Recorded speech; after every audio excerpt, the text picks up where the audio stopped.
नमस्कार सभी को। आज अपना चैप्टर शुरू करते हैं अपना एसएसटी का इकोनॉमिक्स कैटेगरी में। हमारा फर्स्ट चैप्टर है, बुक का 14 चैप्टर है, एक जिसका नाम है इकोनॉमिक कॉन्सेप्ट्स और प्लानिंग। ये चैप्टर पहला चैप्टर है इकोनॉमिक्स के अंदर और एक बहुत इंपॉर्टेंट चैप्टर है। हालांकि नंबर के हिसाब से तो 3 नंबर का ही डिस्ट्रीब्यूशन है, 3 नंबर के क्वेश्चन आते हैं पूरे एग्जाम में। बट अगर हम बात करें इस चैप्टर की इम्पोर्टेंस पूरे कॉन्सेप्ट को समझने के लिए तो बहुत ज्यादा है, क्योंकि जो बेसिक टर्म्स हैं कि नेशनल इनकम, जीडीपी वगैरह, पर कैपिटा इनकम क्या होती है, वो सब हमें यहीं से पता चलता है। तो आइए स्टार्ट करते हैं इस चैप्टर को। सबसे पहले बात करेंगे 2019 में इस चैप्टर में कुछ इंपॉर्टेंट क्वेश्चन आए थे, हर साल आते हैं। तो पिछले साल एक एक नंबर के 3 क्वेश्चन आए थे। वो क्या थे? सबसे पहला क्वेश्चन आया था what is meant by production. इसके बाद आया था name any two activities of tertiary sector, जो हमारा थर्ड सेक्टर है। और state any one function of NITI Aayog, NITI Aayog के किसी एक फंक्शन के बारे में पूछा था। ये 2019 में हमारे सामने क्वेश्चन आया था। ठीक है, इसके बाद अब कॉन्सेप्ट स्टार्ट करते हैं अपना। हम बात कर रहे हैं यहाँ पे इकोनॉमिक कॉन्सेप्ट और प्लानिंग की। तो उसमें एक बहुत इंपॉर्टेंट टर्मिनोलॉजी आता है, एक वर्ड आता है इनकम। इनकम क्या होता है? इनकम जो है वो इस कॉन्सेप्ट के हिसाब से एक बहुत इंपॉर्टेंट फैक्टर है किसी भी एक व्यक्ति के, एक पर्सन के, फैमिली के या एक देश के डेवलपमेंट के बारे में अगर बात करें तो उसकी इनकम क्या है। तो देखिए, इकोनॉमिक गोल सब लोगों के अलग अलग हो सकते हैं। किसी का गोल होगा प्राइस बढ़ना, किसी का गोल होगा प्राइस कम होना। जैसे अगर मिल्क प्रोडक्शन की बात करें तो जो दूध का उत्पादन कर रहा है वो तो चाहता है कि प्राइस बढ़े, क्योंकि उसको ज्यादा कमाने का मौका मिले। लेकिन जो खरीद रहा है मिल्क वो चाहता है प्राइस कम हो। लेकिन दोनों की बात मानेंगे तो देश कैसे चलेगा, है ना? दोनों के गोल्स अलग अलग हैं। तो दोनों को गोल ना मान के हम मेन गोल मानते हैं इनकम, कि लोग जितनी इनकम कर रहे हैं उसी के हिसाब से कंट्री की जो ग्रोथ है वो मानी जाती है। कभी प्राइस कम होना या ज्यादा होना कोई कंट्री का डेवलपमेंट गोल नहीं होता।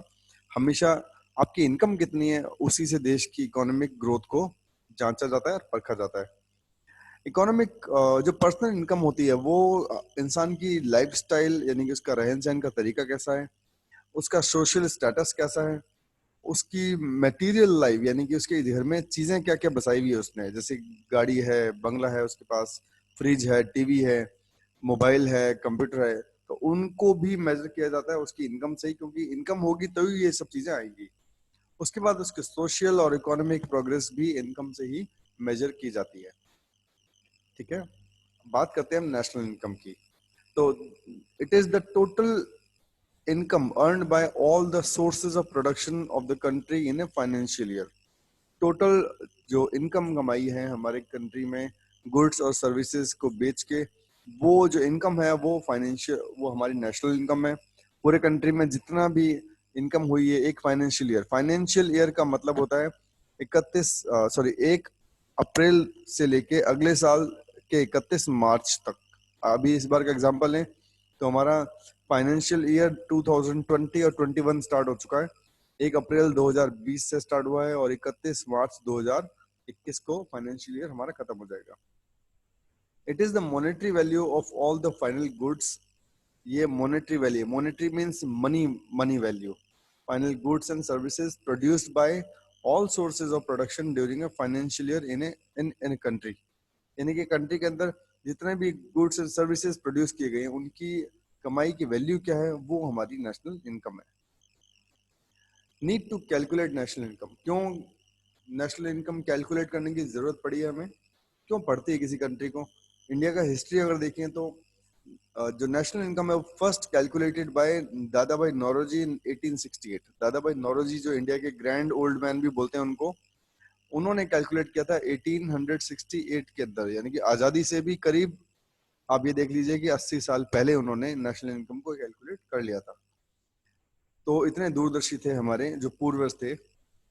अब बात करते हैं कि क्यों करना चाहिए। तो by calculating national income we can find out how is our economy performing. यानी कि नेशनल इनकम जब निकालते हैं तो उससे हमें पता चलता है कि हमारी इकोनॉमी कैसा परफॉर्म कर रही है।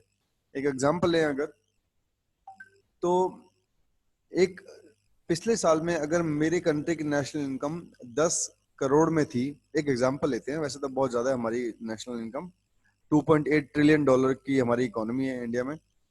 तो अगर 10 करोड़ की इनकम थी 2019 और 20 के फाइनेंशियल ईयर में, और हमारी नेशनल इनकम जो है वो बढ़ के 12 करोड़ हो गई है, तो ऑब्वियसली हमारी इनकम में 2 करोड़ का इजाफा हुआ है। अगर परसेंटेज निकाले तो 20% हमारी नेशनल इनकम बढ़ गई है। तो नेशनल इनकम से पता चला कि पिछले साल की तुलना में हमने 20% ज्यादा अच्छा काम किया है, ज्यादा इनकम आई है हमारी 20% अगर देखा जाए पूरी कंट्री में। तो और कौन सा सेक्टर कैसा परफॉर्म कर रहा है किसी नेशनल इनकम में, कितना कंट्रीब्यूट कर रहे हैं। अगर 10 लाख रुपए या 10 करोड़ रुपए अगर कंट्री की इनकम है, तो उसमें कौन से सेक्टर ने कितना ज्यादा पे किया है, कितना ज्यादा कंट्रीब्यूट किया है, ये वैसे सभी को मालूम होना चाहिए कि एक समय पहले हमारे यहाँ पे एग्रीकल्चर जो था वो बहुत बड़ा कंट्रीब्यूशन पे करता था। उसके बाद मैन्युफैक्चरिंग सेक्टर जो सेकेंडरी यूनिट, उसने बहुत ज्यादा परफॉर्म करना शुरू किया। और उसके बाद जो थर्ड सेक्टर है हमारा टर्शरी, अब आज के टाइम में सबसे ज्यादा जो कंट्रीब्यूशन है वो टर्शरी सेक्टर से आता है।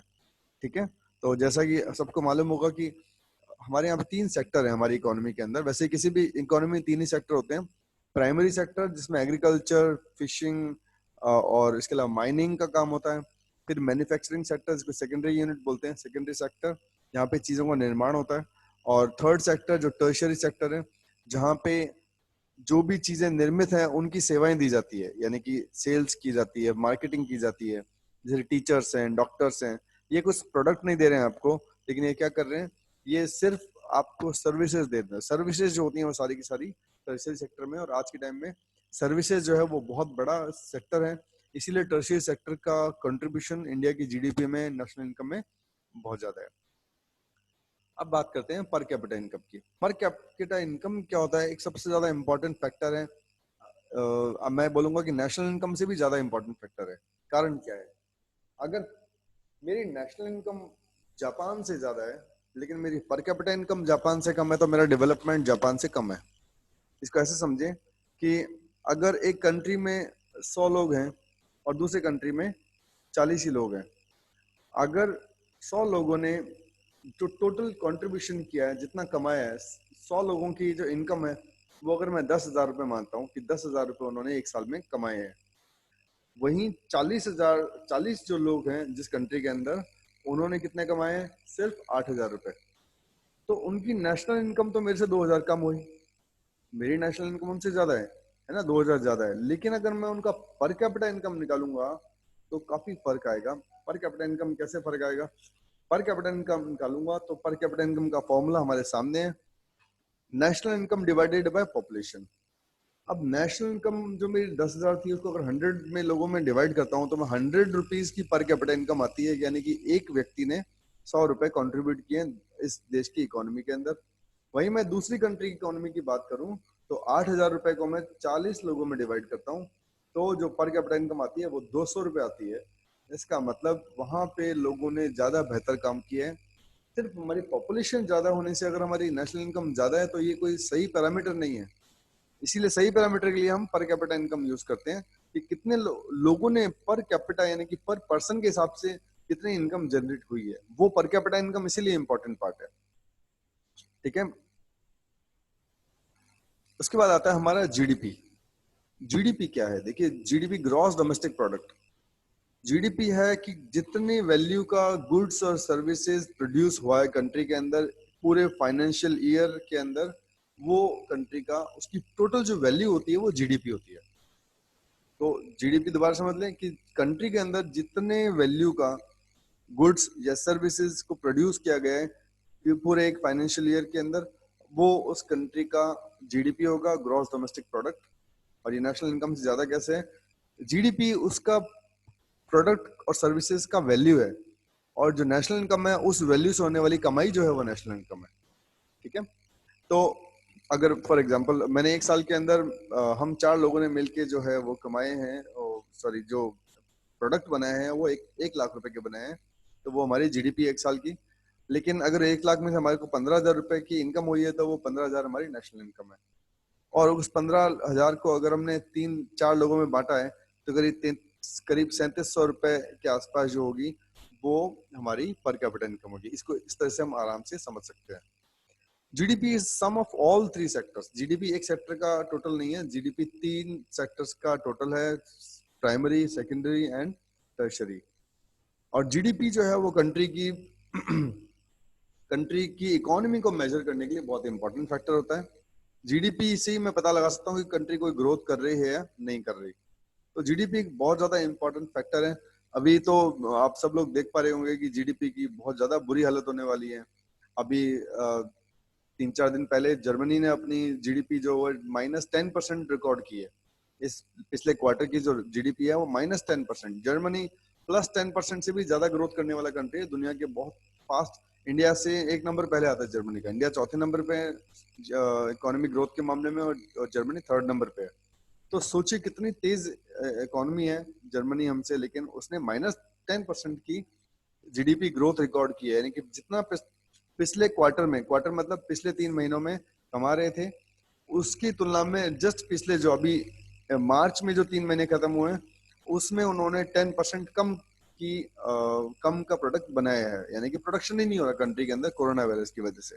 तो जीडीपी आई थिंक हमें थोड़ा सा क्लियर हो गया है। यही कॉन्सेप्ट था। इसका सेकंड पार्ट अपन करेंगे, ठीक है? तब तक के लिए धन्यवाद।